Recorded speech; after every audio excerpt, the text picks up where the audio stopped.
नमस्कार दोस्तों, आप सभी का स्वागत है मेरे YouTube चैनल पे। आज हम लोग क्लास 10th का भूगोल पढ़ रहे हैं, जिसमें हम लोग पढ़ रहे हैं मृदा मृदा संसाधन के बारे में, जिसमें हम लोग पढ़े थे।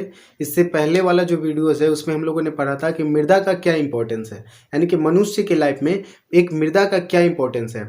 और साथ ही साथ उसमें हम लोगों ने देखा था कि मृदा को संसाधन क्यों बोलते हैं, मृदा को यानी मिट्टी को मौलिक संसाधन क्यों बोलते हैं। तो ये सारी चीज़ों का जो डिस्कशन है वो हम लोग पिछले वीडियोज में कर चुके हैं। अब यहाँ से हमें पढ़ना है मृदा के प्रकार एवं वितरण के बारे में। तो अगर आप इस बार मैट्रिक का एग्जाम देने वाले हैं या फिर मैट्रिक में क्लास 10th में हैं और आपको भूगोल पढ़ना है तो ये वीडियो आपके लिए बहुत ही हेल्पफुल होगा, बहुत ही मददगार होगा। ठीक है, तो इस वीडियो को कंप्लीट देखिएगा। और अगर आप इस चैनल पे न्यू हैं तो प्लीज़ चैनल को सब्सक्राइब कीजिए, वीडियो को लाइक कीजिए और अपने फ्रेंड्स के साथ शेयर भी कीजिएगा। ठीक है, अगर अच्छा लगे तो आइए शुरुआत करते हैं। और इसमें हम लोग पढ़ेंगे मृदा के प्रकार एवं वितरण के बारे में, यानी कि भारत की जितने भी क्षेत्र पे, भारत की जितनी भी भूमि है, यानी कि कुल भूमि पे किस प्रकार, यानी कि भारत के जितना भी क्षेत्र है उस पर किस प्रकार की मिट्टी मौजूद है। हम लोग देखे थे क्या कि भारत में मुख्यतः 6 प्रकार की मिट्टी मिलती है। तो कौन सी मिट्टी किस जगह पे मिलती है, यानी कि किस क्षेत्र में, भारत के किस क्षेत्र पे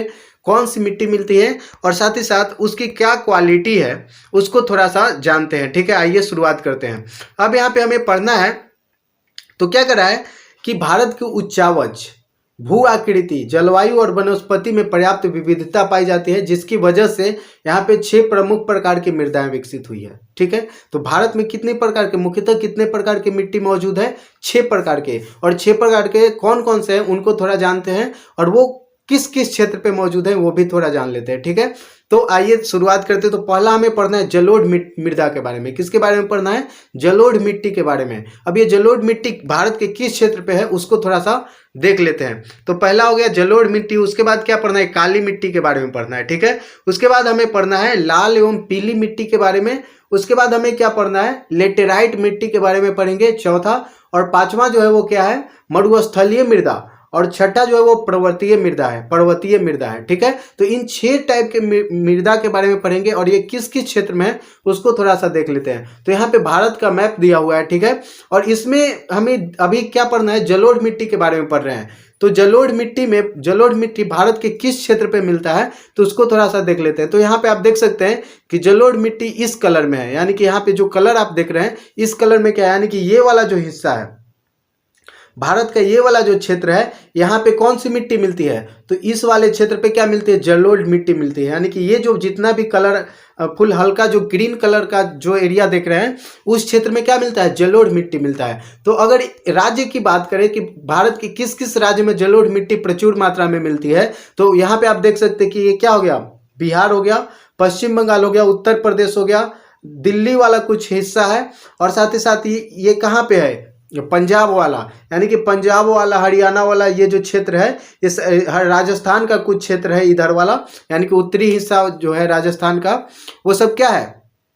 ये वो सब क्या है? वहाँ पे क्या मिलता है? जलोढ़ मिट्टी मिलता है। तो ये वाला जितना भी हिस्सा आपको दिखाई दे रहा है ये सब क्या है? जलोढ़ मिट्टी का क्षेत्र, यानी कि भारत में इन क्षेत्रों में क्या मिलता है? जलोढ़ मिट्टी मिलती है। अब हम लोग जानते हैं कि जलोढ़ मिट्टी की क्या खासियत है, ये बनती कैसे है। ठीक है, तो यहाँ पे आप देख सकते हैं कि जो जलोढ़ मिट्टी या मृदा भारत में विस्तृत रूप से फैली हुई एवं सर्वाधिक महत्वपूर्ण मृदा है।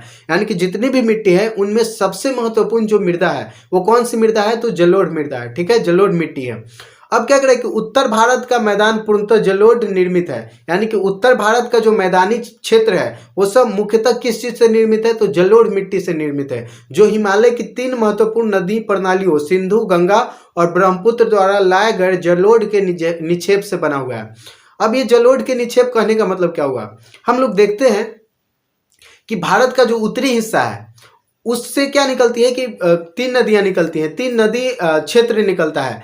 अगर भारत के मैप अगर यहाँ पे ड्रॉ करना चाहें तो वहाँ पे आप क्या देखिएगा, यहाँ पे अगर भारत का मैप ड्रॉ करते हैं, एक छोटा सा एक एग्जाम्पल के तौर पे आपको दिखाना चाहते हैं, तो यहाँ पे आप क्या देखिएगा कि हिमालय जो पर्वत श्रृंखला है वहां से बहुत सी नदियां निकलती है, जैसे इंदस सिंधु नदी श्रृंखला निकलती है। ठीक है, उसके बाद इधर से देखें तो यहाँ से गंगा नदी निकलती है, ऐसे ऐसे होते होते। साथ ही साथ और क्या निकलती है? तो यहीं से जमुना नदी निकलती है, और यहाँ पे आके उत्तर प्रदेश के प्रयागराज में मिल जाती है गंगा से। ठीक है, ये देखिए, और यहाँ से क्या देखेंगे, देखिएगा आपकी यहाँ से ब्रह्मपुत्र नदी निकलती है तिब्बत से।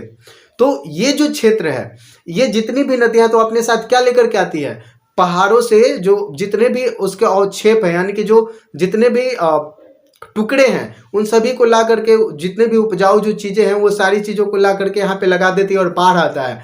और बाढ़ आने से क्या हो जाता है कि ये नए नए मिट्टी का निर्माण होता है। तो नदियों के द्वारा जो निक्षेप ला करके मैदानी भागों में फैला दिया जाता है, उस तरीके से, यानी कि उस प्रोसेस से जो मिट्टी का निर्माण होता है, उस मिट्टी को क्या बोलते हैं, तो जलोढ़ मिट्टी बोलते हैं। क्या बोलते हैं, जलोढ़ मिट्टी। और राजस्थान एवं गुजरात में भी एक सकरी पट्टी के रूप में इस मृदा का प्रसार है। तो आपको यह भी पता होना चाहिए कि भारत के सिर्फ मैदानी भागों में ही नहीं, बल्कि उत्तरी भागों में ही नहीं, बल्कि राजस्थान और गुजरात का भी कुछ हिस्सा था, अभी हम लोगों ने मैप में देखा था, जहां पे क्या है, जलोढ़ मिट्टी पाई जाती है। अब क्या करें कि पूर्वी तटीय मैदान स्थित महानदी गोदावरी, कृष्णा और कावेरी नदियों द्वारा निर्मित डेल्टा का भी निर्माण जलोढ़ से ही हुआ है। यानी कि पूर्वी तटीय मैदानों की अगर हम बात करें तो वहां पे भी उस क्षेत्र का भी जो मिट्टी बनी हुई है वो किस चीज से बनी हुई है, तो जलोढ़ मिट्टी से बनी हुई है। और कौन कौन सी ऐसी नदियां उस क्षेत्र में, तो महानदी उड़ीसा वाले क्षेत्र में, गोदावरी नदी, कृष्णा नदी, कावेरी नदियों के द्वारा जो निक्षेप लाए गए हैं वहां से जलोढ़ मिट्टी का निर्माण हुआ है। तो अगर बात करें कुल मिलाकर भारत में लगभग 6.4 करोड़ हेक्टेयर क्षेत्र पर जलोढ़ मृदा फैली हुई है। तो ये आपको ये जो यहाँ पे डाटा दिया हुआ है कि भारत के कितने प्रतिशत क्षेत्र पे, यानी कि भारत के कितने हेक्टेयर क्षेत्र पे जलोढ़ मृदा फैली हुई है, तो 6.4 करोड़ हेक्टेयर पे जलोढ़ मिट्टी पाई जाती है। ठीक है, अब बात करें कि जलोढ़ मिट्टी का गठन, जलोढ़ मिट्टी बनती कैसे है, तो जलोढ़ मिट्टी का गठन जो है वो बालू, सिल्ट एवं मृत्तिका के विभिन्न अनुपात से होता है। इसका रंग धुंधला से लेकर के लालिमा लिए भूरे रंग का होता है। यानी कि जलोढ़ मिट्टी का कलर कैसा होता है, तो हल्का धुंधला रंग का होता है, या फिर से लेकर के लालिमा लिए भूरे रंग का होता है। ठीक है, तो इस तरीके की जो मिट्टी होती है उसको क्या बोलते हैं, जलोढ़ मिट्टी बोलते हैं। इस मृदा के कण नदी मुहाने से घाटी में ऊपर और क्रमशः बड़े होते जाते हैं। ऐसी मृदाएं पर्वतीय क्षेत्र में बने मैदाने जैसे द्वार, चौर, तराई आदि आमतौर पर मिलती है। और इनके कणों पर घटकों के अलावा मृदा की पहचान उनके आयु से भी होती है। ठीक है, आयु के आधार पर जलोढ़ मृदा 2 प्रकार के होते हैं। तो ये भी आपको याद रखना है कि अगर आयु के आधार पे, यानी कि कौन सी जलोढ़ मिट्टी पहले बनी और कौन सी नई जलोढ़ मिट्टी बनी है, उनके आधार पे इनको 2 हिस्सों में बांटा गया है। यानी कि इनका 2 नाम है, कौन कौन, एक पुराना और दूसरा नवीन जलोढ़। पुराने जलोढ़ को कंकड़ एवं बजरी की मात्रा अधिक होती है। यानी कि जो पुराना जलोढ़ होता है उसमें कंकड़ और बजरी की मात्रा क्या होती है, अधिक होती है, इसलिए इसको बांगड़ कहा जाता है। यानी कि जो पुराना जलोढ़ होता है उसको क्या बोलते हैं, बांगड़ मिट्टी बोलते हैं। क्या बोलते हैं, बांगड़ मिट्टी। और बांगड़ की तुलना में नवीन जलोढ़ में महीन कण पाए जाते हैं, इसलिए इसे खादर कहा जाता है। तो खादर और बांगड़ किस मिट्टी के 2 रूप है, तो आपको क्या बोलना है, जलोढ़ मिट्टी के 2 रूप है। कौन, खादर और बांगड़। और बांगड़ जो है वो पुरानी जलोढ़ मिट्टी को बोलते हैं और खादर जो होता है वो नवीन जलोढ़ मिट्टी को बोलते हैं। तो ये आपको पता होना चाहिए। और खादर में बालू एवं मृत्तिका का मिश्रण होता है, ये काफी उपजाऊ होते हैं। यानी कि जो खादर होता है जिसकी क्वालिटी थोड़ी सी महीन होती है, वो क्या होता है, वो बहुत ही उपजाऊ होती है। और जलोढ़ मृदा में पोटास, फास्फोरस और चूना जैसे तत्वों की प्रधानता होती है। तो अगर बात करें कि जलोढ़ मिट्टी में कौन कौन सी ऐसी जो रासायनिक तत्व हैं जो मौजूद होते हैं, तो वो कौन होते हैं, तो पोटास, फास्फोरस और चूना जैसे तत्व प्रधान होते हैं। जबकि इसमें नाइट्रोजन एवं जैव पदार्थों की कमी होती है। तो जलोढ़ मिट्टी में किस चीज की कमी होती है, नाइट्रोजन और जैव पदार्थों की कमी होती है। क्यों, क्योंकि ये जो है नदियों के द्वारा बहा करके लाई हुई मिट्टी होती है। यह मिट्टी गन्ना और, अच्छा अब अगर बात करें कि इसमें कौन कौन से फसल ज्यादातर होते हैं, तो अगर बात करें तो इसमें क्या होता है कि इस मिट्टी में गन्ना, चावल, गेहूं, मक्का, दलहन जैसे फसलों के लिए उपयुक्त मानी जाते हैं। तो जलोढ़ मिट्टी में कौन कौन से फसलों का उत्पादन हम कर सकते हैं, तो वो कर सकते हैं जैसे गेहूं हो गया, चावल हो गया, मक्का हो गया, दलहन हो गया जैसे फसलों, और गन्ना, ये सारे कुछ फसलें हैं जो मतलब इनके लिए उपयुक्त मानी जाती है। अगर जलोढ़ मिट्टी में आप क्या कीजिएगा, उपजाइएगा इन फसलों को, तो बहुत ही अच्छे क्वालिटीज के क्या है फसल उपजते हैं। अधिक उपजाऊ होने के कारण इस मिट्टी पर गहन कृषि की जाती है। गहन कृषि कहने का मतलब क्या है कि एक वर्ष में तीन फसलों का उत्पादन किया जाता है। परिणाम तो यहाँ जनसंख्या घनत्व भी ऊंचा होता है। यानी कि यहाँ पे फसल बहुत अच्छे क्वालिटी, बहुत बड़ी मात्रा में उपजाऊ होते हैं ये मिट्टी, इसलिए यहाँ पे जनसंख्या का घनत्व भी क्या होता है, ज्यादा होता है। अब अगर बात करें काली मिट्टी की, तो काली मिट्टी, इस मिट्टी का रंग काला होता है इसमें उपस्थित एल्यूमिनियम एवं लौह यौगिक के कारण। यानी कि जो काली मिट्टी होती है उस मिट्टी का रंग काला क्यों होता है, तो इसमें एल्यूमिनियम और लौह यौगिक के उपस्थिति के कारण क्या होता है, ये मिट्टी कैसी दिखाई देती है, काली दिखाई देती है। और यह कपास की खेती के लिए सर्वाधिक उपयुक्त मानी जाती है। तो आपके एग्जाम में, जो मैट्रिक का एग्जाम होगा, उसमें ऑब्जेक्टिव जो क्वेश्चन होगा, जो वस्तुनिष्ठ प्रश्न होगा, तो उसमें ये प्रश्न आ सकता है, क्या आएगा कि कौन सी मिट्टी कपास के फसल के उत्पादन के लिए सर्वाधिक उपयुक्त मानी जाती है। तो वहां पे आपको क्या टिक करना है, काली मिट्टी, क्योंकि काली मिट्टी में क्या है, कपास बहुत अच्छा उपजता है, जिस कारण इसे काली कपास मृदा के नाम से भी जाना जाता है। यानी कि काली कपास मृदा के नाम से क्यों जाना जाता है, क्योंकि इसमें कपास का उत्पादन बहुत अच्छा होता है। और क्या है, भारत में यह मृदा 6.4 करोड़ हेक्टेयर भूमि पर फैली हुई है, जो खास तौर पर दक्कन के लावा प्रदेश, महाराष्ट्र, गुजरात, कर्नाटक, आंध्र प्रदेश और तमिलनाडु जैसे राज्यों में क्या है, विस्तृत है। इस मिट्टी का निर्माण मूल शैलों एवं ज्वालामुखी के बेसाल्ट लावा के विघटन से हुआ है, इसलिए। अच्छा, तो अगर बात करें काली मिट्टी बनी कैसे है, तो ये जो ज्वालामुखी से जो बेसाल्ट लावा निकला है, उसके टूटने से, उसके चट्टानों के टूटने से काली मिट्टी का निर्माण हुआ है। इस मृदा का स्थानीय नाम रेगुड़ भी है। तो काली मिट्टी को कहीं कहीं पे किस नाम से जाना जाता है, रेगुड़ मिट्टी के नाम से जाना जाता है। तो ये आपको पता होना चाहिए कि रेगुड़ मिट्टी बोले तो काली मिट्टी, तो इससे कंफ्यूज नहीं होना है कि काली मिट्टी को क्या बोलते हैं, कहीं कहीं पे रेगुड़ मिट्टी बोलते हैं, ठीक है। अब इस मिट्टी की सबसे बड़ी विशेषता है कि इसमें नमी धारण करने की क्षमता अत्यधिक होती है। यानी कि काली मिट्टी में नमी धारण करने की, अगर एक बार इसकी सिंचाई कर दी जाए तो ये जल्दी क्या, इससे नमी नहीं निकलता है। यह मृदा कैल्शियम कार्बोनेट, मैग्नीशियम, पोटास और चूना जैसे पौष्टिक तत्वों से परिपूर्ण होती है। यानी कि अगर बात करें कि काली मिट्टी में सबसे ज्यादा कौन कौन से पोषक तत्व पाए जाते हैं, तो इसमें कैल्शियम कार्बोनेट हो गया, इसी के कारण इसमें क्या है, हार्डनेस आ जाता है। अगर काली मिट्टी का एक चट्टान उठा करके किसी को मारिएगा तो क्या हो जाएगा, उसका कपार फूट जाएगा, इतना मजबूत होता है काली मिट्टी। क्यों, क्योंकि इसमें क्या होता है, कैल्शियम कार्बोनेट होता है, बहुत ही हार्ड होता है काली मिट्टी अगर सूख गई तो। उसमें क्या होता है, मैग्नीशियम होता है, पोटास होता है, चूना पत्थर जैसे पौष्टिक तत्वों से परिपूर्ण होता है, किंतु फास्फोरस की कमी होती है। तो अगर बात करें कि काली मिट्टी में किस पोषक तत्व की कमी होती है, तो वो फास्फोरस की होती है। शुष्क या गर्म मौसम में इसमें दरारें पड़ जाती है, जिससे अच्छी तरह वायु का मिश्रण हो पाता है, किंतु गीली होने के कारण यह मृदा चिपचिपी हो जाती है, जिससे जोतना संभव नहीं हो पाता है। अगर काली मिट्टी वाले क्षेत्र में अगर आप जाइएगा और वहां पे क्या है, गीली मिट्टी है, तो आपके पैर में क्या हो जाता है, पूरा लग जाता है, छूटेगा ही नहीं जल्दी, चिपचिपी होती है। अतः मानसून के प्रथम बौछार में ही इसमें जुताई कर दिया जाता है, और कम वर्षा के क्षेत्रों में अत्यधिक ऑक्सीकृत होने के कारण बिना सिंचाई के भी कपास की खेती के लिए मिट्टी क्या है, बहुत ही उपयुक्त है। इसके अतिरिक्त इस मृदा में गन्ना, प्याज, गेहूं एवं फलों की खेती अनुकूल मानी जाती है, ठीक है। तो ये कुछ फसल है जो काली मिट्टी में हम क्या कर सकते हैं, उपजा सकते हैं। अब बात करें लाल एवं पीली मृदा के बारे में। तो लाल और पीली मृदा क्या है, तो इस प्रकार की मृदा का विकास प्रायद्वीपीय पठार के पूर्वी एवं दक्षिणी हिस्से में रवेदार अग्नि चट्टानों द्वारा सामान्यतः 100 सेंटीमीटर से कम वर्षा वाले क्षेत्रों में हुआ है। तो लाल और पीली मृदा का निर्माण किधर हुआ है, तो पूर्वी एवं दक्षिणी जो प्रायद्वीपीय पठार वाला हिस्सा है, वहां पे लाल और पीली मृदा का निर्माण होता है। तो आइए देख लेते हैं कि लाल और पीली मृदा है किधर पे।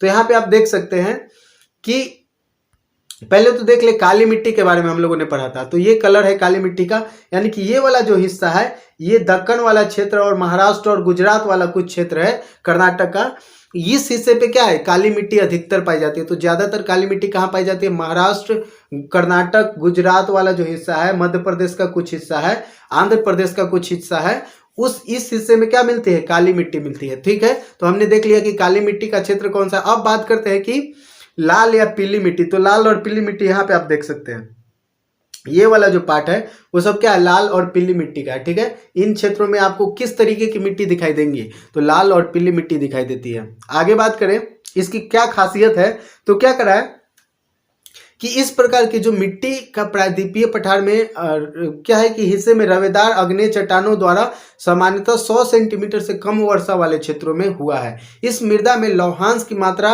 के कारण रंग इसका क्या दिखाई देता है, लाल दिखाई देता है। ठीक है, जलयोजन के पश्चात यह मृदा पीले रंग की हो जाती है।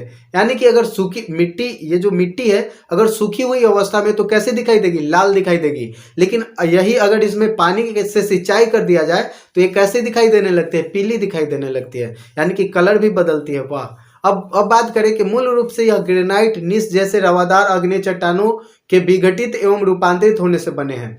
अब बात करें कि इसका विस्तार भारत के कुल भूमि का लगभग 7.2 करोड़ हेक्टेयर भूमि पर पाया जाता है। लाल या पीली मृदा का प्रसार तमिलनाडु, कर्नाटक, गोवा, दक्षिण पूर्व महाराष्ट्र, आंध्र प्रदेश, उड़ीसा, छोटा नागपुर पठार एवं मेघालय के पठारों के क्षेत्रों में है। यानी कि जो लाल और पीली मृदा है वो कहाँ पे मिलती है, तो ये मिलती है तमिलनाडु वाले क्षेत्र में, तमिलनाडु में, गोवा में, दक्षिण पूर्व महाराष्ट्र में, आंध्र प्रदेश में, उड़ीसा में, छोटा नागपुर पठार और मेघालय के पठारी क्षेत्रों में क्या मिलता है, लाल और पीली मृदा मिलती है। जैव पदार्थों की कमी के कारण यह मृदा जलोढ़ एवं काली मृदा की अपेक्षा कम उपजाऊ होती है। यानी कि अगर उपजाऊ के बारे में बात करें, यानी उपजाऊपन यानी कि उस उर्वरता किस मिट्टी की सबसे ज्यादा होती है, तो अगर बात करें तो जलोढ़ मिट्टी की उपजाऊ यानी कि उर्वरता जो है वो सबसे ज्यादा होती है। उसके बाद काली मिट्टी का, और जो पीली या लाल मिट्टी जो है इसकी उर्वरता क्या होती है, कम होती है। उर्वरकों का उपयोग कर इसकी उत्पादकता को बढ़ाई जा सकती है। यानी कि अगर इसमें अलग तरीके के जो बात करें उर्वरक डाल करके, उर्वरक डालने का मतलब क्या हुआ कि जैसे खाद जिसको बोलते हैं, यानी कि यूरिया हो गया, DAP डाल करके हम लोग क्या कर सकते हैं, इसकी उर्वरकता को क्या कर सकते हैं, बढ़ा सकते हैं। इस मृदा में सिंचाई की व्यवस्था करके क्या है, चावल, ज्वार, बाजरा, मक्का, मूंगफली, तंबाकू और फलों का उत्पादन किया जा सकता है। यानी कि अगर लाल और पीली मृदा की बात करें तो यहाँ पे कौन से फसलों का उत्पादन किया जा सकता है, तो चावल हो गया, ज्वार बाजरा हो गया, मक्का हो गया, मूंगफली, तंबाकू और फलों का उत्पादन यहाँ पे क्या किया जा सकता है, इस मिट्टी में सिंचाई की पर्याप्त व्यवस्था करके उपजाई जा सकती है इन फसलों को। तो यह हम लोगों ने क्या देख लिया, पीली मिट्टी। अब बात करते हैं लेटराइट मृदा की, यानी कि लेटराइट मिट्टी क्या होती है। तो लेटराइट शब्द की उत्पत्ति जो है वो ग्रीक लेटर से शब्द से हुआ है, जिसका शाब्दिक अर्थ होता है ईंट।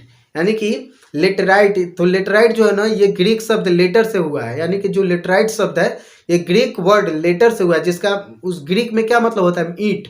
इस प्रकार की मिट्टी की विकास उच्च तापमान एवं अत्यधिक वर्षा वाले क्षेत्रों में हुआ है। यानी कि लेटराइट मिट्टी किस क्षेत्र में ज्यादा मिलती है, जहां पे क्या उच्च तापमान हो। उच्च तापमान करने का मतलब क्या है, बहुत ज्यादा गर्मी होती है, और अगर वर्षा की बात करें तो वर्षा भी बहुत अधिक मात्रा में होती है।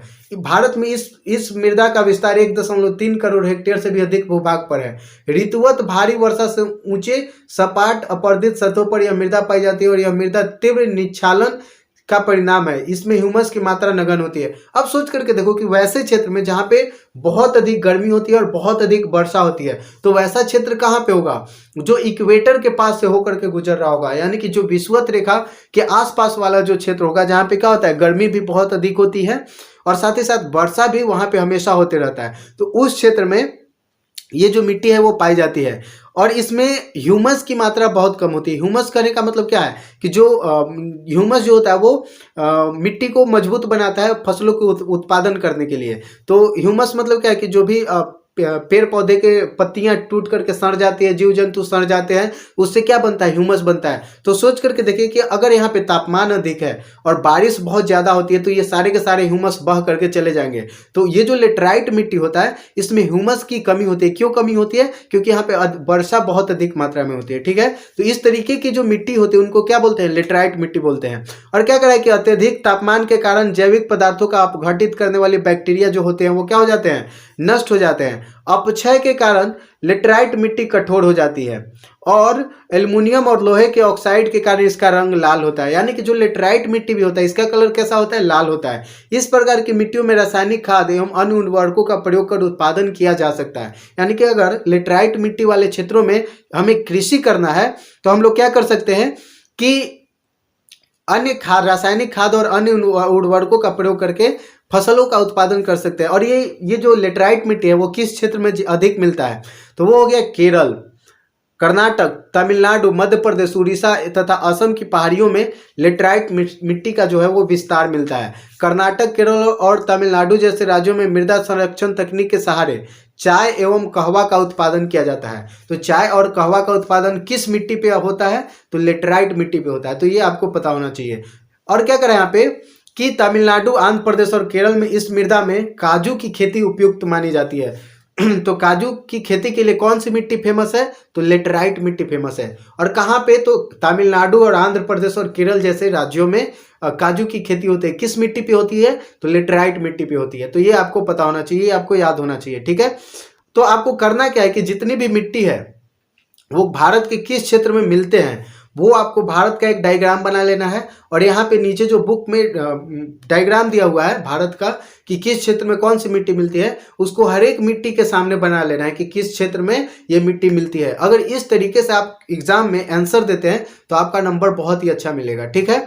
अब और ये क्या काम करना है कि वीडियो को पॉज करना है और जो भी इसके क्वालिटीज हैं, ये किस क्षेत्र में मिलते हैं, इसकी क्या क्वालिटीज, इसमें कौन से रासायनिक तत्व मौजूद होते हैं, किसकी कमी होती है, ये लिखना है।